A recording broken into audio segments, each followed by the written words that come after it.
It's another day here on Razep Africa, and we are very excited to be here. And I love your outfits this morning. Thank you very much, Joy. Thank you very much, Joy. It is actually me speaking Africa and going back home to my culture, my people. Yeah.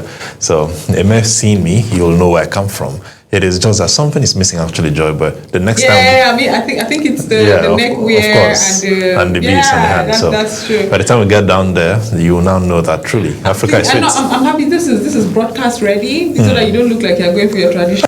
It is a Monday morning, and I decided to look different. Oh, it's beautiful. Yeah, I think that's inspiring. Dress African. That's what we push here on Razep Africa. And as usual, we would start with the African news update, and after which we would we'll discuss very pertinent issues, the Nigerian political landscape and the emergence of the NDC. But first, the African news update.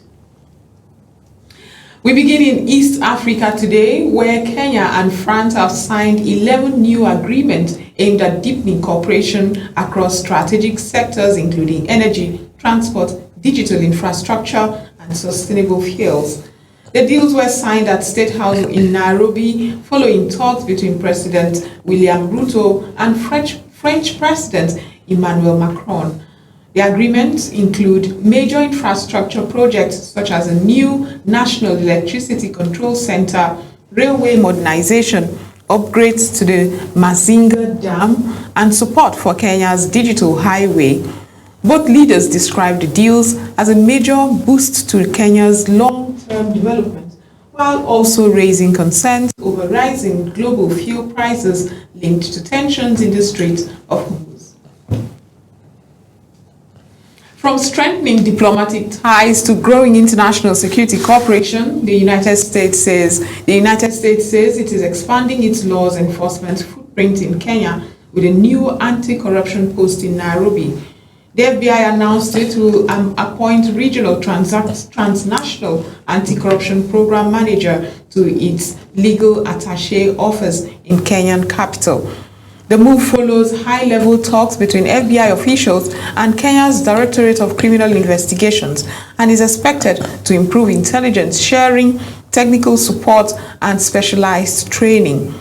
Officials from both countries say the partnership has already yielded joint investigations, extraditions, and stronger collaborations against cybercrime, terrorism, and money laundering. Elsewhere in West Africa, Niger's suspension of 9 French media outlets is drawing mixed reactions, with press freedom groups condemning the move, while some local voices have welcomed it. Authorities in Niamey say the ban is necessary to preserve national security and public order. Reporters Without Border have called the allegations against the broadcasters fabricated and demanded an immediate reversal.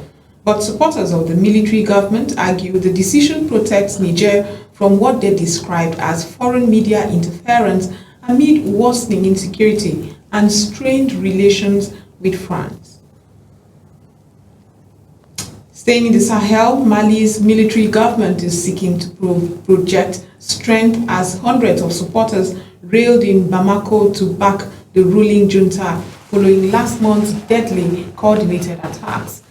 The show of solidarity comes after the death of Defense Minister Sadio Kamara and renewed offensives by jihadist and separatist groups.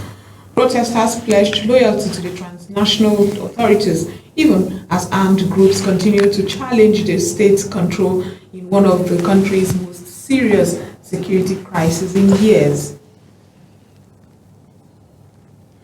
Turning to North Africa, human rights groups are mounting pressure on Libya over the treatment of African migrants, with particular concern over Gambian nationals allegedly facing abuse in detention centers. The Human Rights Association says Gambians are among migrants subjected to torture, extortion, forced labor, and unlawful deportation. The group is urging Libyan authorities to dismantle criminal network operating detention facilities and to work more closely with the UN human rights bodies to ensure safe and voluntary return. Finally, in the Southern Africa, Angola has taken a major step towards energy independence. Officially launching operations at the new Cabinda refinery, the country's first refinery built since independence. The facility is already supplying diesel to domestic markets while exporting refined products abroad. Officials say the project would help reduce Angola's heavy dependence on imported fuel while strengthening Africa's broader push to expand local refining capacity and retain more value from its vast crude oil resources. And that's it for the African News Update this morning. Welcome to Razep Africa, the heartbeat of the continent in one show.